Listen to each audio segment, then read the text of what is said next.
नमस्कार, मैं हूं कायनात अंसारी और आपका डॉक्टर में आप सभी का स्वागत है। लिवर का स्वस्थ होना शरीर के लिए बहुत जरूरी होता है क्योंकि ये हमारे शरीर का सबसे महत्वपूर्ण हिस्सा है। लिवर का काम पाचन तंत्र से निकलने वाले ब्लड को शरीर के बाकी हिस्सों में जाने से पहले उसे फिल्टर करना होता है। लिवर शरीर के टॉक्सिक पदार्थों और केमिकल्स को डिटॉक्सिफाई करने का काम करता है। अगर लिवर हेल्दी है तो हम कई बीमारियों से बच सकते हैं। और इसी तरह किडनी या गुर्दे भी हमारे शरीर का एक महत्वपूर्ण अंग है क्योंकि हमें जिंदा रखने के लिए शरीर में होने वाले सैकड़ों फंक्शन किडनी के जरिए से ही होते हैं। आमतौर पर किडनी का काम हमारे खून में मौजूद गंदगी, हानिकारक तत्वों को अलग करना है। इसके अलावा किडनी हमारे शरीर में सोडियम, पोटेशियम और पीएच लेवल को भी संतुलित करती है। लेकिन अगर लिवर और किडनी ठीक से काम ना करें या काम करना बंद कर दें, ऐसे में क्या करना चाहिए और कैसे शरीर के इन दो महत्वपूर्ण अंगों को हम सुरक्षित रख सकते हैं, आज ये जानेंगे हम आपका डॉक्टर कार्यक्रम में। और इस पर बात करने के लिए हमारे साथ आज मौजूद हैं प्रोफेसर मुमताज अहमद अंसारी। आप स्पेशलिस्ट हैं, लेप्रोस्कोपिक सर्जन हैं बीएचयू में। बहुत स्वागत है आपका डॉक्टर साहब हमारे साथ इस कार्यक्रम में जुड़ने के लिए। बहुत बहुत शुक्रिया जी डॉक्टर साहब, हम किडनी और लिवर से संबंधित बीमारियों पर बातचीत शुरू करें इससे पहले हम अपने दर्शकों को भी कह देना चाहते हैं कि अगर वो भी इन बीमारियों से संबंधित किसी भी तरह की कोई जानकारी चाहते हैं, इनके लक्षणों के बारे में जानना चाहते हैं, किसी भी तरह की स्वास्थ्य संबंधी समस्या से अगर जूझ रहे हैं तो वो भी हमारे साथ इस कार्यक्रम में जुड़ सकते हैं। नंबर आपके टीवी स्क्रीन पर लगातार फ्लैश होते रहेंगे। तो डॉक्टर साहब, जिस तरह से आज हम बात कर रहे हैं लिवर और किडनी से जुड़े रोगों की, सबसे पहले तो हम ये जानना चाहेंगे कि ये जो रोग होते हैं ये कितने प्रकार के होते हैं। पहले लिवर से शुरुआत करते हैं। जी, जो आमतौर से जो लिवर की बीमारियां आम कम्युनिटी में फैली हुई हैं, उसमें सबसे महत्वपूर्ण बीमारी हेपेटाइटिस है। हेपेटाइटिस एक ऐसी बीमारी है जिसमें जॉन्डिस होता है, हल्का हल्का बुखार आता है और मरीज को बहुत ज़्यादा कमजोरी मालूम होती है। और इसमें फौरी तौर से इन्वेस्टिगेशन और उसका जांच करा के इलाज नहीं कराया जाए तो लीवर में और क्रोनिक प्रॉब्लम बढ़ने का अंदेशा रहता है और लीवर बद से बदतर होने लगता है और इसमें बाद में सिरोसिस डेवलप हो जाती है। इस वजह से फौरी तौर से इसका इलाज बहुत ज़रूरी है। जी, क्या ये बीमारी और भी दूसरे जो रूप है वो ले सकती है? कितने और इसके प्रकार हो सकते हैं लिवर से जुड़ी हुई बीमारियों की? आमतौर से इन्फेक्शन होता है, लीवर में इन्फेक्शन होने से, जैसे हेपेटाइटिस है। दूसरी तरह की बीमारी है, बहुत सारे कीड़ों की बीमारी हो जाती है जी, जिनको हाइड्रेटेड सिस्ट बोलते हैं। तो और लीवर के बहुत सारे कैंसर, ट्यूमर्स ये सब होते हैं।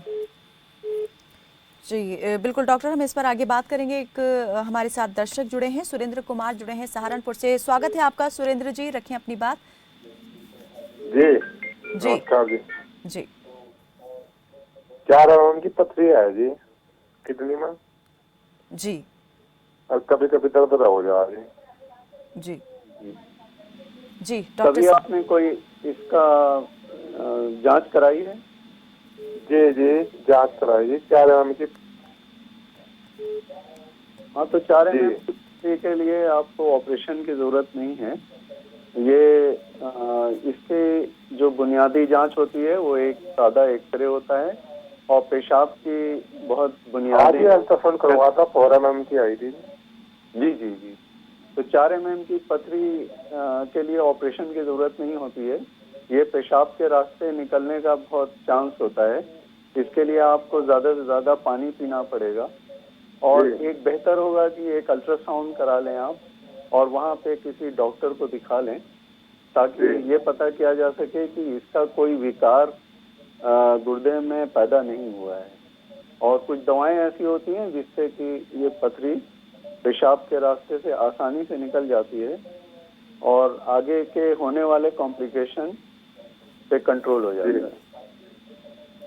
बहुत बहुत शुक्रिया सुरेंद्र जी हमारे साथ कार्यक्रम में जुड़ने के लिए। डॉक्टर साहब, जिस तरीके से अभी एक दर्शक जुड़े, इन्होंने अपनी समस्या का जिक्र किया कि इनको 4 mm की पथरी है। दवाओं से तो जैसे आपने कहा कि ये निकल सकती है, ऑपरेशन की ज़रूरत नहीं है, लेकिन मैं ये भी जानना चाह रही हूँ कि हमारा जो खान पान है क्या वो भी असर डालता है इस रोग की ओर बढ़ने में, या इस रोग को कम भी कर सकते हैं हम अपने खान पान के जरिए? बिल्कुल, जो बैलेंस डाइट अगर हम लें तो इन सब बीमारियों से बहुत आसानी से जूझा जा सकता है और इसमें किसी तरह की कोई प्रॉब्लम नहीं होती है। जी बैलेंस डाइट लेना बहुत ज़रूरी है, फास्ट फूड अवॉइड करना बहुत ज़रूरी है। जी। एक और दर्शक हमारे साथ जुड़े हैं, हिसार से जुड़े हैं। ललित, स्वागत है आपका, रखें अपनी बात। हेलो जी ललित, अपने टीवी की आवाज़ को कम कर दें और बताएं क्या समस्या है। मैम, प्रॉब्लम रहती है जैसे लीवर पे गर्मी वगैरह रहने के लिए, जी क्योंकि जिस तरह से टैबलेट वगैरह लेते हैं 2 दिन ठीक हो रहते हैं, उसके बाद फिर लीवर पे गर्मी वगैरह शुरू हो जाती है। जी डॉक्टर आपको समस्या क्या होती है उससे? आपको क्या तकलीफ होती है? तकलीफ ये होती है, जिस तरह ये होती है उबक सी आने लगती है, उल्टी ही आने को हो जाती है बार बार। जी जी जी। हाँ, तो ये आपको बदहजमी की शिकायत हो जाती है। आप दवा खाने से के बाद ये बदहजमी को बहुत ही अच्छी तरह कंट्रोल किया जा सकता है। ज़रूरत इस बात की है कि आपको खाने का जो है समय निर्धारण करना चाहिए और खाने के बाद थोड़ा सा टहलना चाहिए, जिससे कि एसिडिटी आपको तंग ना करे। इसमें बहुत ही बुनियादी जांच होती है, लीवर फंक्शन टेस्ट, जिससे आराम से पता किया जा सकता है कि आपके लीवर में कोई विकार है या नहीं है। सर, ये जिस तरह काफी लंबे टाइम से चल रही है, क्योंकि जी थोड़ा, हाँ, खाना भी जैसे नॉर्मल है और फार्मर हैं अपने, कोई ये नहीं है कि भी जैसे काम वगैरह नहीं है, खेत में जी भी काम वगैरह करते रहते हैं, लेकिन उसके बावजूद भी जिस तरह जो खाली पेट के कैप्सूल आते हैं ना, वो लेते हैं जी। और तो आपको वो लेने के बाद आराम होता है, दोबारा फिर स्टार्ट हो जाती है। तो इसका जांच बहुत जरूरी है। इसके लिए आप किसी पास के डॉक्टर को दिखा सकते हैं।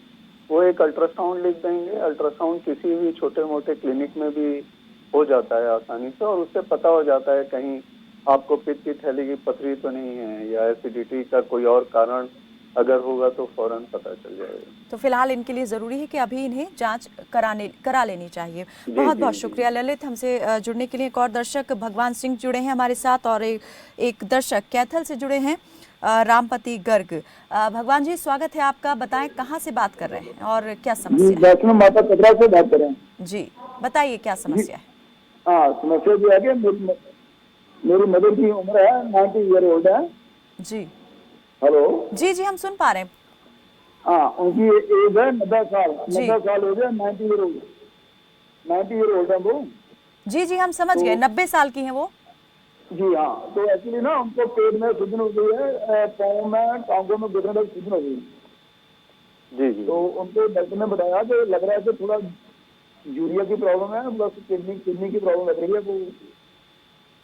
जी डॉक्टर साहब, जी, ये जो असल सूजन में आ रही है, ये किस और इशारा कर रही है? अगर 90 साल की माता जी को पैर में सूजन और पेट में सूजन हो रही है, तो इसका मतलब है कि उन्हें प्रोटीन की कमी हो रही है।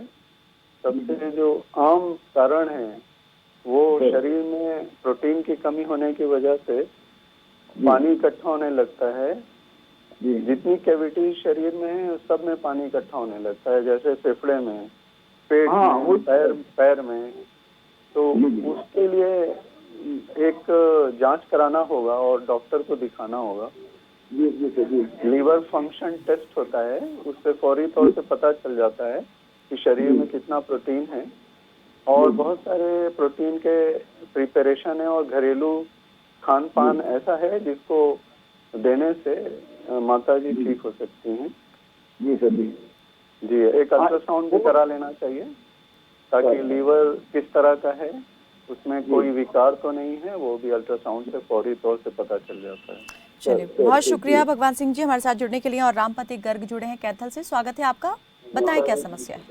जी, मेरे को खांसी को चक्कर आता है, खांसी जुकाम की शिकायत रहती है। जी, चक्कर आते हैं और खांसी जुकाम की शिकायत रहती है। इलाज कर चुके हैं क्या आप इस बारे में कभी? मैं कोरोना का बाद टेस्ट करवा लिया जी मैंने। जी आपने कोरोना का टेस्ट करवाया है? हाँ करवाया है जी। जी वो निगेटिव है? हाँ वो टेस्ट निगेटिव है आपका? जी, मैंने सांस लेने में तकलीफ होती है। ये आपकी रिपोर्ट आ चुकी है जो आपने कोरोना का टेस्ट कराया है, क्या वो रिपोर्ट नेगेटिव है? हाँ जी, मैं कोरोना नहीं बताया जी। अभी मतलब जांच रिपोर्ट आनी बाकी है? नहीं आ लीजिए। अच्छा आ गई है और वो नेगेटिव है? कोरोना नहीं बताया जी। चलिए कोरोना नहीं है जी। डॉक्टर साहब क्या जी दिक्कत तो है इन्हें? ये अभी जो मौसम बदल रहा है, ठंडी का आगमन हुआ है, इससे बहुत सारे एलर्जिक परेशानियां होती हैं, जिससे गले में खराश और सिर में दर्द होना, सांस फूलना या हल्की फुल्की खांसी आना, ये सब बहुत, और हल्का हल्का बुखार आना, जो कि कोरोना से मिलता जुलता सिम्टम है। लेकिन चूंकि अभी ठंडी होने से ये सब दिक्कतें शुरू हो रही हैं, तो आप एंटी एलर्जिक दवाएं हैं बहुत सारी आती हैं, वो ले सकते हैं, लेकिन बेहतर होगा कि किसी आसपास के डॉक्टर से सलाह ले लें। और हल्का हल्का बुखार आना, जो कि कोरोना से चलिए बहुत बहुत शुक्रिया रामपति जी हमारे साथ जुड़ने के लिए। और कुछ और दर्शक जुड़े हैं, सुखचैन हमारे साथ जुड़े हैं और सईदा जुड़ी हैं दिल्ली से। सुखचैन जी स्वागत है आपका, बताएं क्या समस्या है? मैडम मैं पहले तो ये बताएं 77 सुखचैन जी years कहाँ से old आप बात हूँ। कर रहे हैं जी? हाँ जी, तो मैंने 6 साल पहले अपनी 2 जो है पीजीआई चंडीगढ़ से अपनी 2 ये क्या बोलते हैं नलकियाँ जो होती है उनमें स्टंट डलवाए थे। स्टेंट दो डलवाए थे में जी। Yes yes. अच्छा, उसके बाद कुछ देर तो ठीक रहा, लेकिन मेरे पिछले 2-3 साल से मुझे सांस की जो बीमारी है ना, ये अब नहीं क्रिएट हुई। पहले ही मैंने उनको भी दिखाया और भी बड़े बड़े हॉस्पिटलों में चंडीगढ़ में दिखलाया, जी लेकिन सर मेरा सांस का जो प्रॉब्लम है ना जी वो नहीं ठीक हो रही। प्लस मैं आपको बता दूं कि मेरे वो पथरी है उसके अंदर, क्या नाम 28 mm की गॉल ब्लैडर में, तो कोई उसका असर तो नहीं हो रहा, वो मुझे डिस्टर्ब नहीं कर रही है अभी तक। मुझे डॉक्टर अच्छा, ने आपको कहा, मैंने पेन कहा नहीं भी है? नहीं इसको जी। वेट कर दे, हाँ। तो वो बोले भाई अब आपकी एज नहीं है, 77 years old है, तो आप जब तक आपको दिक्कत नहीं देती इसको चलने दो। तो अब सर आप क्या इसके बारे में तजवीज डॉक्टर देते? साहब, सांस बहुत फूलती है और मैं कुर्सी पे सोफे पे बैठा हूँ, तो जब मैं उठता हूँ तो मुझे चक्कर से महसूस होते हैं। तो डॉक्टर ये साहब सर कुछ थोड़ा इसके बारे में बताने का कष्ट करें, बहुत आभारी होगा। जी जी बहुत बहुत शुक्रिया आपके- सुखचैन जी। बिल्कुल आपके नली में जो स्टेंट डले हुए हैं और आपको जो सांस की समस्या है, ये दोनों एक दूसरे से काफी संबंधित हो सकते हैं। इस वजह से आपको चेस्ट फिजिशियन को, मतलब फेफड़े के डॉक्टर को दिखाना बहुत जरूरी है कि आपको फेफड़े की वजह से तो सांस नहीं फूल रही है, ये बहुत जरूरी है। और आमतौर से हार्ट में बीमारी होने से भी सांस फूलती है, तो ये दोनों एक दूसरे से बहुत संबंधित हैं। ऐसे में दोनों डॉक्टरों से सलाह लेना बहुत जरूरी है। उसके बाद अगर आपके पित्त की थैली में पथरी है, आपकी उम्र 70 साल है, लेकिन पथरी की वजह से भी आपको सांस फूल सकती है, क्योंकि पथरी की वजह से जो है फेफड़े में भी सूजन आने का डर रहता है, जिससे कि आपको सांस फूल सकती है। तो पित्त की थैली का विकार बहुत आसानी से ऑपरेशन से किया जाता है। आजकल दूरबीन की पद्धति बहुत ही आम है और बहुत सेफ है, आपके उम्र में भी आसानी से ऑपरेशन हो सकता है। जी चलिए बहुत बहुत शुक्रिया सुखचैन जी। दर्शक दिल्ली से हैं सईदा और एक और दर्शक जुड़े हैं इसी बीच, सबिंद कुमार, ये भी दिल्ली से हैं। बहुत स्वागत है आपका सईदा जी, रखें अपनी बात। जी मैम, डॉक्टर से मेरा सवाल था, मेरी 16 साल की बेटी है जी जी, उनको ना रात को वो सोती हैं, वो कहती है कि मम्मा मेरा गला खुश्क हो रहा है, कि बहुत ज्यादा पानी पीती रहती है। डांट भी पड़ती है उसको, तो कहती है मम्मा मेरा गला सूखा है, रात को पानी पीती रहती है, 16 साल की है। 16 साल की सुबह बेटी। उठती है तो उसको खांसी, गले में तकलीफ। तो मैं डॉक्टर से ये सवाल था, क्या आजकल बहुत ज्यादा डर लगता है कि कोविड चल रहा है, कि कोई प्रॉब्लम तो नहीं है, मुझे इसके बारे में कुछ सलाह दीजिए। और ये कितने दिन से है? मैम अभी करीब 1-1.5 महीने से, ज्यादा नहीं है। हर चीज फिट है, कोई ऐसी प्रॉब्लम नहीं है, अभी हुआ डॉक्टर अगर ही साहब। हुआ। और सेकंड मेरा ये है अपना सवाल, मेरे आजकल डॉक्टर बाथरूम बहुत आ रहे हैं, थकान सी महसूस होती है। मैंने शुगर टेस्ट करवाया था, 45 एज है मेरी, लेकिन शुगर नहीं है, थायराइड है मेरे को। लेकिन बाथरूम बहुत आ रहे हैं डॉक्टर, मुझे रात को 3 बार उठना पड़ता है। फर्स्ट टाइम ही हुआ, कुछ बताया प्लीज। जी, सबसे पहली समस्या जो पेशाब की है उसके बारे में बता दूं कि अगर बहुत जल्दी आपको बाथरूम महसूस होता है तो इसका मतलब पेशाब में आपको इन्फेक्शन हो सकता है, जिसकी वजह से बार बार आपको पेशाब लग रही है। उसके लिए पेशाब की जांच होती है, बहुत आसानी से हर जगह हो सकती है। उससे पता हो जाएगा कि इन्फेक्शन है कि नहीं। और भी पेशाब की बहुत सारी दिक्कतें हैं जिनमें बार बार पेशाब होता है, जैसे अगर आपके पेशाब की थैली में कोई पथरी हो या गुर्दे में कोई पथरी हो, उसकी वजह से भी बार बार पेशाब हो सकता है और बुखार भी आ सकता है।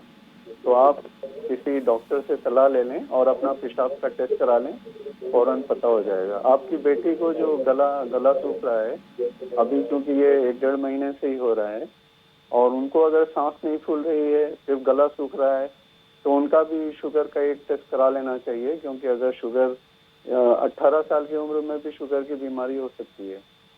अगर गला सूख रहा है, बार बार प्यास लग रही है, तो एक शुगर का टेस्ट करा लेना जरूरी है। और किसी गले के डॉक्टर को भी दिखा लें, ताकि अगर गले में कोई दिक्कत हो, जैसे गले में सूखापन भी होता है कभी कभी, तो उसको गले के डॉक्टर फौरी तौर से इलाज करके ठीक। ये कोई एलर्जी भी हो सकती है?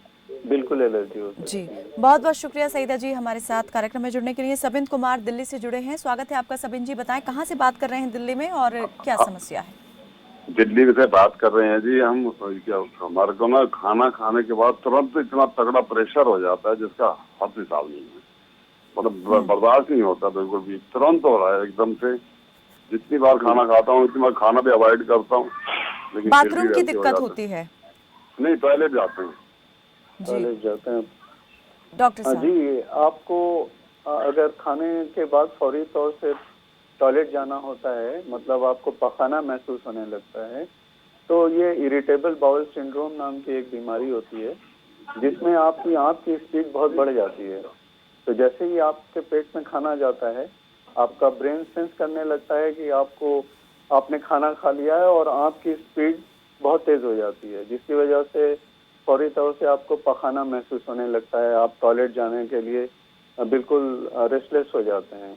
तो इसकी बहुत आसान सी दवा है, वो आप किसी डॉक्टर के सलाह से ले सकते हैं। जैसे ही आप दवा का सेवन करेंगे 15 दिन, आप बिल्कुल ठीक हो जाएंगे। जी चलिए, बहुत बहुत शुक्रिया सबिन जी। उम्मीद करते हैं आपको आपके सवाल का जवाब मिल गया होगा। जसदीप इसी बीच एक और दर्शक हमारे साथ दिल्ली से ही जुड़े हैं, स्वागत है आपका जसदीप। बताएं दिल्ली में कहां से बात कर रहे हैं और क्या समस्या है? दिल्ली से बात कर रही हूँ मैम। जी नमस्कार मैम। जी मैम एक्चुअली मेरे बेटे को ना वो स्टोन की प्रॉब्लम है, 12.2 स्टोन है उसके। तो ये दिक्कत है कि अगर बिना, जहाँ से पता चला कह रहे हैं कि ऑपरेशन के अलावा मतलब कुछ हो नहीं सकता, इसका कोई और ऑप्शन नहीं है। तो क्या ऐसे भी पत्थर किसी उम्र क्या है आपके बेटे की? है तो वो निकल सकती है क्या? उम्र क्या है आपके बेटे की और स्टोन जो है वो कहाँ पर है? 21 ईयर्स है और गॉल ब्लैडर में स्टोन है। जी डॉक्टर साहब, क्या उम्र है आपके बेटे की? 21 बता रहे हैं। 21 ईयर्स। 21 साल के बच्चे में अगर गॉल स्टोन्स हो रहे हैं तो उसका कारण पता करना बहुत जरूरी है, क्योंकि अगर आप गॉल स्टोन का इलाज नहीं कराएंगे तो बहुत सारे कॉम्प्लिकेशन होने का डर रहता है। जैसे पैनक्रियास की ग्लैंड में सूजन हो जाती है, ये स्टोन पित्त की नली में जाने से जॉन्डिस होने का डर रहता है।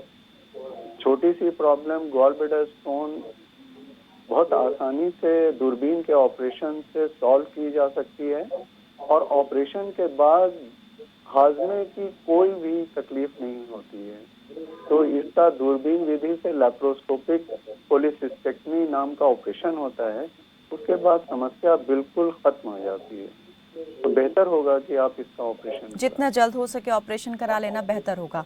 बहुत शुक्रिया जसदीप जी। एक और दर्शक इसी बीच हिमाचल के कांगड़ा से हमारे साथ जुड़े हैं, कविता। स्वागत है आपका कविता, बताएं। बबीता जी, बहुत स्वागत है जी। हेलो जी बबीता जी। हेलो जी हम सुन पा रहे हैं आपको, कहें बबीता जी। हेलो बबीता जी, हमारी आवाज मिल रही है? हाँ जी जी कहें, क्या समस्या है? हेलो नमस्ते जी नमस्ते। नमस्ते मैडम जी। जी अपनी परेशानी बताएं। गोडे सविता जी, सविता मेरा नाम। जी सविता जी, हाँ चलिए जी। कहें। मेरे ना मैडम जी गोडे बहुत ज्यादा दुखते हैं, बहुत दवाइयां खादी हैं, मैंने कोई फर्क नहीं करता। आपकी उम्र क्या है और कितने वक्त से समस्या है ये? मेरी 52 साल की। 10 साल से? 52 साल। अच्छा, डॉक्टर साहब? जी, पास के किसी डॉक्टर से सलाह लेना बहुत जरूरी है और इनके पेट का अल्ट्रासाउंड कराना बहुत जरूरी है। अल्ट्रासाउंड में जो कोई 10-11 साल तक। जी, तो आप पास के किसी डॉक्टर से सलाह ले लें और एक पेट का अल्ट्रासाउंड करा लें। अगर उसमें कोई समस्या आती है तो उसका निदान करना होगा। हाँ जी। चलिए, बहुत बहुत शुक्रिया सविता जी हमारे साथ कार्यक्रम में जुड़ने के लिए। तो डॉक्टर साहब, इतने सारे जो आप यहाँ पर हमारे साथ दर्शक जुड़े, सभी ने कोई ना कोई यहाँ पर समस्या बताई। अक्सर यहाँ पर हमने लोगों की जो समस्या सुनी, अभी तक जो सुनी अधिकतर लोगों की, वो यही थी कि स्टोन की प्रॉब्लम है। तो मैं ये आपसे जानना चाहूँगी, ये जो स्टोन है, ये समस्या आखिर क्यों होती है? क्या ये पानी की दिक्कत की वजह से या फिर कुछ ऐसे चीज़ें हम अपने खान पान में शामिल कर लेते हैं जिसकी वजह से ये समस्या हो जाती है? इसकी मेन वजह क्या है? जी, गॉल ब्लैडर जो स्टोन होता है वो आमतौर से खाने से संबंधित है। इसमें कोलेस्ट्रॉल और ज़्यादा फैट और नॉन वेजिटेरियन डाइट लोग खाते हैं, जिसकी वजह से ये सब केमिकल इम्बैलेंस होने की वजह से स्टोन बनने लगता है। और ये गॉल ब्लैडर में जो स्टोन बनता है उससे गॉल ब्लैडर का जो फंक्शन, जो डाइजेशन में ज़रूरी होता है, वो हैम्पर हो जाता है और उसकी वजह से बदहजमी होने लगती है और पेट का तेज दर्द उठने का डर रहता है। ये स्टोन पित्त की नली में भी जाने का डर रहता है, जिससे जॉन्डिस हो जाता है और उसका दूरबीन विधि से इलाज करना बहुत जरूरी हो जाता है। जी, एक और दर्शक हमारे साथ। जो पथरी होती है जी, उसका कारण बिल्कुल अलग होता है। वो पानी से संबंधित है, खाने से भी संबंधित है, लेकिन अगर वो स्टोन पेशाब के रास्ते से निकलने का बहुत चांस होता है अगर स्टोन का साइज कम है। लेकिन गॉल ब्लैडर की पथरी कहीं से नहीं निकल सकती, उसका बिना ऑपरेशन के इलाज नहीं हो सकता। इसके लिए ऑपरेशन ही कराना जरूरी होगा। चलिए, इस पर हम और बात करेंगे डॉक्टर। एक और दर्शक पलवल से जुड़े हैं, सुभाष।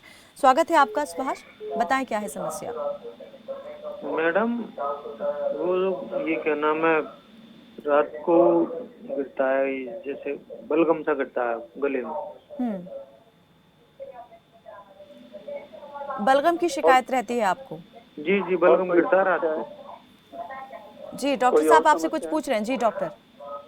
जी, कोई और समस्या है आपको? इसके अलावा सुभाष जी कुछ और? कोई समस्या नहीं है जी। इसके लिए बेहतर ये होगा कि आप शाम को और रात को गलाला करके सोएं, नमक के पानी, हल्के गर्म पानी से गरारा करके सोएं। और स्ट्रेप्सिल्स और कई चीजें होती हैं जो आप चूस सकते हैं, जिससे नहीं और कुछ भी समस्या नहीं है जी। नमक के पानी से गार्गल करें, इसके लिए कोई दवा की जरूरत नहीं है। लेकिन आपको एलर्जी भी हो सकती है जिसकी वजह से। सुभाष जी, एक सवाल मैं भी आपसे ये करना चाहूंगी, क्या ये बहुत वक्त से आपको समस्या है या अभी मौसम जैसे चेंज हो रहा है अभी आप ये महसूस कर रहे हैं? कितने वक्त से है आपको ये प्रॉब्लम? नहीं, मुझे तो 5-6 साल हो गए सर। अच्छा, 5-6 साल हो गए। जी, आपको गले की जांच करना जरूरी है। नाक कान गले वाले डॉक्टर से आप दिखा लें। जी, ये मुझे दूरबीन मुझे 6-7 साल हो गए। 6-7 साल हो गए चले सर मैडम। जी। जो समस्या होगी उसका 6-7 फौरी साल से तौर से समस्या निदान होगी। हो जाएगा। मैं वैसे गवर्नमेंट टीचर हूँ और जी। मुझे कोई ऐसी कोई धूल मिट्टी का काम मेरा नहीं है। इससे पहले कभी जी। आपने किसी डॉक्टर को दिखाया है, ईएनटी डॉक्टर को? नहीं दिखाया तो था मैडम, पर वो कोई रिलीफ मिला नहीं मुझे। एक बार फिर आप ज़रूर किसी स्पेशलिस्ट को दिखाएं, उम्मीद है कि समाधान ज़रूर होगा। बाकी डॉक्टर साहब ने जैसा कहा कि नमक के पानी के आप गरारे करें, गार्गल्स करें, उससे आपको ज़रूर जो है फ़र्क होगा। बहुत शुक्रिया हमारे साथ कार्यक्रम में जुड़ने के लिए। और डॉक्टर साहब, एक अंतिम सवाल मैं आपसे करना चाहूँगी, क्योंकि अब वक्त हो चला है यहाँ पर इस चर्चा को यहीं समाप्त करने का, कि लिवर और किडनी से संबंधित इन रोगों से हम कैसे जो है बचाव कर सकते हैं, कैसे अपनी डाइट को कंट्रोल रखना जो है वो ज़रूरी हो जाता है, और ये कैसे कर सकते हैं बैलेंस डाइट? आज की दौड़ भाग की जिंदगी में सबसे बड़ा मुश्किल तो आदमी के लिए यही हो गया है कि वक्त पे खाना और जो है बैलेंस्ड डाइट ना लेना। जी। सबसे इससे बेहतर रास्ता है बचने का, वो खाने का ध्यान रखना, पानी पीना। लोगों को पानी पीने की फुर्सत नहीं है, इस वजह से और भी पेशाब की तकलीफ बढ़ती जा रही है, स्टोन्स बढ़ते जा रहे हैं और बदहजमी बढ़ती जा रही है, क्योंकि आप पानी नहीं पी रहे हैं तो एसिड ज्यादा बन रहा है, उससे बदहजमी हो रही है जी। और जो इतने सारे एडल्ट्रेशन है खाने पीने में, उससे बचना चाहिए और किसी भी तरह के नशे से बचना चाहिए, क्योंकि नशा एक बड़ा कारण है लीवर और गुर्दे की बीमारी में, जो कि बढ़ाता है इस परेशानी को। तो इन सब चीजों से दूर रहना चाहिए। सबसे ज़रूरी तो बस यही हमें अभी लगता है आज की भागदौड़ भरी जिंदगी में, कि अपनी जो दिनचर्या है उसे हमें नियमित करने की बेहद ज़रूरत है और अपने खान पान के ऊपर बहुत ज़्यादा ध्यान देने की ज़रूरत है। बहुत शुक्रिया डॉक्टर साहब हमारे साथ कार्यक्रम में जुड़ने के लिए और हमारे साथ जो दर्शक जुड़े उनके तमाम सवालों का जवाब देने के लिए। तो बैलेंस डाइट क्या होती है, शायद उसकी परिभाषा आज हम सभी भूल चुके हैं, लेकिन ये कितनी ज़रूरी है ये समझना बेहद ज़रूरी हो चुका है। इसलिए सबसे ज़रूरी यहाँ पर बात यही होती है कि अपने खान पान पर, वक्त पर खान पान का ध्यान रखें और जितना हो सके उतना बाहर के खाने से दूर रहें और जो नशीले पदार्थ हैं उनके सेवन से जो है खुद को दूर रखें। फिलहाल के लिए आज हमारे साथ बस इतना ही। आप देखते रहें खबर फास्ट। नमस्कार।